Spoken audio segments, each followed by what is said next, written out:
Bonjour à tous, aujourd'hui je vais vous parler de la capsule A, les forces. C'est une capsule ultra importante, il faut absolument tout noter sur feuille double et faire les schémas parfaitement comme je l'ai fait un tiers de page. Voilà, cette capsule s'adresse aux élèves de seconde, c'est parti. Donc au départ, le but du jeu de ce type d'activité consiste à tracer des vecteurs forces sur des situations variées. Il est impératif de procéder dans cet ordre. Vous commencerez toujours par définir l'objet d'étude, c'est-à-dire celui que nous allons étudier l'objet que nous allons étudier. Puis ensuite, vous définirez le référentiel pour étudier le mouvement de l'objet d'étude. Ensuite, vous réaliserez un diagramme objet-interaction afin de faire l'inventaire des forces et de ne surtout pas oublier de force. Ensuite, vous écrirez les caractéristiques des vecteurs forces. Et enfin, vous représenterez tous les vecteurs forces en choisissant une échelle lorsque cela est possible. Nous allons commencer notre étude par évoquer ensemble ce qu'est le diagramme objet-interaction. Qu'est-ce qu'un diagramme objet-interaction? Pour pouvoir construire un diagramme d'objet-interaction, vous allez devoir vous poser trois questions consécutives. La première question que vous devez vous poser est la suivante. Quel est l'objet d'étude? Cette question est relativement simple, c'est souvent donné dans l'énoncé. Donc, que veut-on étudier? Vous réaliserez donc dans ces cas-là un rectangle dans lequel vous écrirez l'objet d'étude. C'est le début de la construction du diagramme objet-interaction. Ensuite, vous allez vous poser deux questions. Qu'est-ce qui touche l'objet d'étude? Et autant d'objets qui toucheront l'objet d'étude, nous réaliserons des ovales et à l'intérieur, nous citerons l'objet d'étude. Donc, qu'est-ce qui touche l'objet d'étude? Écrire à l'intérieur d'un ovale le nom de l'objet qui touche l'objet d'étude. On fera alors une double flèche en trait plein entre le rectangle et l'ovale pour expliquer qu'il s'agit obligatoirement d'une force de contact. Ensuite, vous vous poserez la dernière question, qu'est-ce qui ne touche pas à l'objet d'étude, mais qui agit à distance? La règle consiste aussi à faire un ovale à l'intérieur duquel vous mettez l'objet, qui ne touche pas l'objet d'étude, mais qui agit à distance. On fera alors une double flèche en trait pointillé entre le rectangle et l'ovale pour expliquer qu'il s'agit d'une force à distance. Voilà, nous allons regarder un petit peu comment cela se construit. Deux questions à se poser, toujours. Qu'est-ce qui touche l'objet d'étude? Et vous réalisez donc une double flèche en trait plein. Et vous indiquerez juste à côté la force, le vecteur force associé. Ainsi, ici, c'est l'interaction 1 sur l'objet d'étude. Ensuite, en double flèche pointillée, c'est l'interaction 2, c'est-à-dire f de l'objet sur l'objet d'étude, en trait pointillé. De manière assez simple, pour déterminer le diagramme objet-interaction, vous devez indiquer les vecteurs force associés, tels que je l'ai écrit en bleu. On va faire un exemple un peu plus précis. Donc je vous propose de regarder un petit peu comment nous allons nous organiser. Donc un vecteur force, déjà on vous rappelle ce que c'est un vecteur force, c'est des mathématiques. Il possède toujours quatre caractéristiques. Son point d'application, ça peut être le point de contact pour une force de contact, ou encore le centre de gravité pour une force à distance.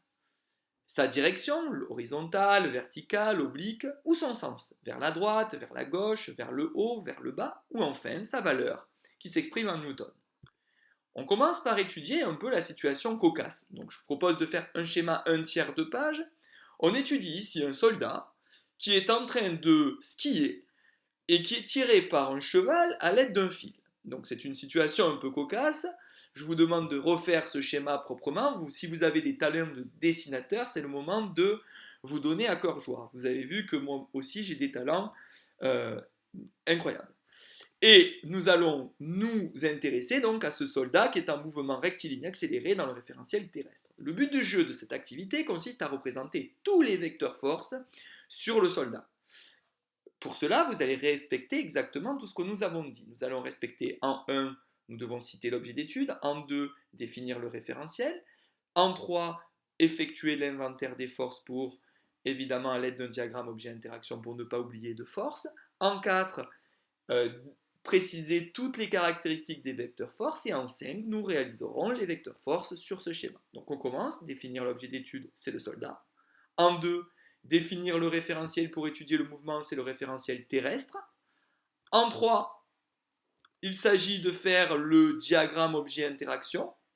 Bien entendu, on positionnera au centre du rectangle le soldat et nous devrons nous poser la question suivante, qu'est-ce qui touche l'objet d'étude? Évidemment, ce qui touche l'objet d'étude, c'est le sol. C'est une force de contact, donc une double flèche en très plein. Et cette interaction s'appelle la force qu'exerce le sol sur le soldat. En physique, cette force est amenée à revenir souvent, puisque nous marchons sur le sol et le sol est partout. Donc, les physiciens ont décidé d'écrire pour ce type de force la réaction du sol. On la note grand R, pour un physicien, on sait ce que c'est la réaction du support ou la réaction du sol. Donc vous l'écrivez en rouge, on n'aura plus l'obligation d'écrire F de sol sur soldat, on pourra directement écrire la réaction. Mais c'est important quand même de bien préciser à mesure les choses. Deuxième question, toujours la même, qu'est-ce qui touche l'objet d'étude? Bien sûr, il y a un autre objet qui touche l'objet d'étude, c'est le fil. Et cette force s'appelle, c'est aussi une force de contact, bien sûr, et c'est une force qu'exerce le fil sur le soldat. Un fil, c'est assez courant en physique, ou en tout cas c'est assez courant dans la vie du quotidien, assez tout de même pour pouvoir l'appeler autrement, cette force, on s'appelle la tension du fil, grand T donc. Donc c'est plus facile à écrire et c'est plus commode. Et puis la deuxième question qu'on doit être capable de se poser, donc déjà vous avez compris qu'à chaque fois qu'on se posait une question, c'est-à-dire qu'est-ce qui touche l'objet d'étude, autant d'objets qui touchent l'objet d'étude, vous êtes obligé de faire des ovales. Ensuite, nous aurons une deuxième question à nous poser, puisqu'il n'y a plus rien qui touche le soldat, hein, mis à part le fil et le sol, c'est tout. La deuxième question que nous allons nous poser, c'est qu'est-ce qui ne touche pas l'objet d'étude, mais qui agit sur lui? Et on le sait, c'est bien entendu le centre de la Terre. La Terre agit sur le soldat par une force que l'on appelle une interaction à distance, en double flèche, en pointillé cette fois, pour bien préciser que c'était une interaction à distance. Et c'est évidemment la force qu'exerce le centre de la Terre sur le soldat. Mais cette force, on la connaît, c'est une force très courante, puisque nous sommes tous évidemment soumis à la force qu'exerce le centre de la Terre sur un objet. Ça s'appelle rien d'autre que le poids, grand P. Et donc vous voyez, on a résumé ici les trois forces les plus connues en physique, la réaction du support, T la tension et P le poids. Et maintenant, nous allons devoir connaître les caractéristiques de ces vecteurs force. Ils sont à connaître par cœur. Donc on doit écrire les caractéristiques, et pour commencer, les caractéristiques de la réaction, qui sont absolument à connaître par cœur, c'est le point d'application, c'est le point de contact. Attention, pour la réaction du support, c'est obligatoirement perpendiculaire au sol. Le sens est obligé vers le haut et la valeur, c'est grand R sans vecteur. Ça s'appelle la réaction du sol et ça s'exprime en newton puisque c'est une force. Ensuite, nous allons faire la même chose pour les caractéristiques du poids, à connaître par cœur aussi. Le point d'application, c'est le centre de gravité. La direction, c'est obligatoirement vertical. Le sens, c'est vers le bas. Et sa valeur, vous la connaissez, c'est le poids est égal à m fois g. C'est-à-dire, le poids, c'est en newton. La masse, c'est en kilogrammes. Et g s'appelle l'intensité de la pesanteur. Il nous reste la dernière caractéristique, c'est-à-dire celle de la tension, à connaître par cœur. Le point d'application, c'est le point de contact. La direction, c'est suivant le fil. Le sens, c'est vers le fil. Et la valeur, c'est bien T. La tension du fil, c'est en newton, bien sûr.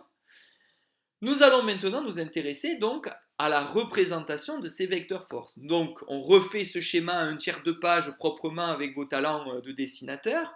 Et évidemment, nous allons nous intéresser à dessiner les vecteurs force sur le soldat. Alors évidemment, la première force, c'est le vecteur poids. C'est un vecteur vertical dirigé vers le bas. Si je veux, par exemple, je fais 4 cm vers le bas. Vous faites à peu près, hein, vous faites 4 cm à la règle obligatoirement. Chaque vecteur est fait évidemment de couleurs différentes et très très gros. Vous faites des gros schémas à un tiers de page. Hein. Vous faites des très très gros schémas. Et puis, donc là, on a décidé le centre de gravité, en principe, pour un être humain, ben forcément, c'est le nombril. Bon, c'est difficile à trouver le nombril. Donc j'ai fait à peu près... C'est un nombril un peu haut celui-là. Hein. Ensuite, nous avons la réaction du support. Alors évidemment, on va essayer de comprendre ce qui se passe. Hein. Si la réaction est très très grande par rapport au poids, ben, le petit bonhomme il va finir par s'envoler. Ce n'est pas tout à fait la situation qu'on est en train de vivre. Si le poids est beaucoup plus grand que la réaction, ben, finalement le soldat va s'enterrer et va en tout cas creuser dans le sol. Ça ne serait pas bon. Donc on a, pour respecter un peu la logique, on a fait le vecteur poids, si on l'a fait de 4 cm vers le bas, on fera un vecteur réaction de 4 cm vers le haut, de manière à ce que l'on respecte bien. Alors on remarque que la réaction du support est bien perpendiculaire au sol. Son point d'application, c'est une force de contact, elle est bien au niveau des skis. Alors évidemment, le soldat, j'ai pas précisé, mais quand j'étudie le soldat, plus ses skis, plus son bonnet, donc on prendra en compte le soldat dans sa globalité. On considère que les skis sont directement associés au soldat. Et donc aussi, on va étudier enfin la tension du support, qui est une tension dont évidemment aussi de contact, donc c'est entre les mains évidemment et la tension et le fil. C'est toujours vers le fil, suivant le fil, et donc on va faire par exemple un vecteur de 2 cm vers la droite, ce qui montre bien que le mouvement est rectiligne accéléré vers la droite. Alors ça, c'est la première partie que vous devez être capable de faire quand on est en seconde. Ensuite, je vais étudier par exemple un homme qui s'amuse à tirer vers lui une armoire. Et ce qui est important en seconde, c'est que vous devez être capable de connaître le principe des actions réciproques. Alors qu'est-ce que c'est ce principe des actions réciproques? C'est la chose suivante, donc c'est une définition, il faut la connaître par cœur. Le principe des actions réciproques concerne uniquement les forces de contact. Déjà, première chose, ça ne concerne rien d'autre. Ce principe consiste à expliquer que lorsqu'un objet A exerce une force sur un objet B, alors l'objet B exerce lui aussi la même force sur l'objet A. Ainsi, ces deux forces sont de même direction et de sens opposé. Donc imaginons ici, si je m'intéresse à l'armoire, la force évidemment exercée par l'homme sur l'armoire, c'est une force qui tend à tirer l'armoire vers la gauche. Donc c'est ce qu'on appelle la force qu'exerce l'armoire sur l'homme. Et bien entendu, nous avons la force qu'exerce, oh, j'ai fait une erreur d'ailleurs, c'est la force qu'exerce l'homme sur l'armoire, hein, vous corrigez. Et cette force-là, c'est évidemment une force, cette fois c'est correct en bleu là par contre, c'est la force qu'exerce l'armoire sur l'homme qui tend évidemment, cette fois c'est une force dans l'autre sens. Donc le principe des actions réciproques, c'est que de nous dire que si on tire un objet, eh bien, cet objet, on le tire, mais lui aussi exerce une force dans l'autre sens. Donc ça, c'est très important à bien comprendre. C'est-à-dire, ça dépend de comment vous vous placez. Voilà, cette capsule vidéo est terminée, je vous propose de tout noter. Corrigez bien, là, c'est la force qu'exerce l'homme sur l'armoire pour la flèche rouge, et pour la flèche bleue, c'est bien la force qu'exerce l'armoire sur l'homme, c'est une force qui est opposée, et c'est bien normal parce que cette armoire, elle a tendance à l'amener à lui dire tu vas aller vers la droite, alors que l'autre lui dit va aller vers la gauche. Voilà, capsule vidéo terminée, bon courage à tous.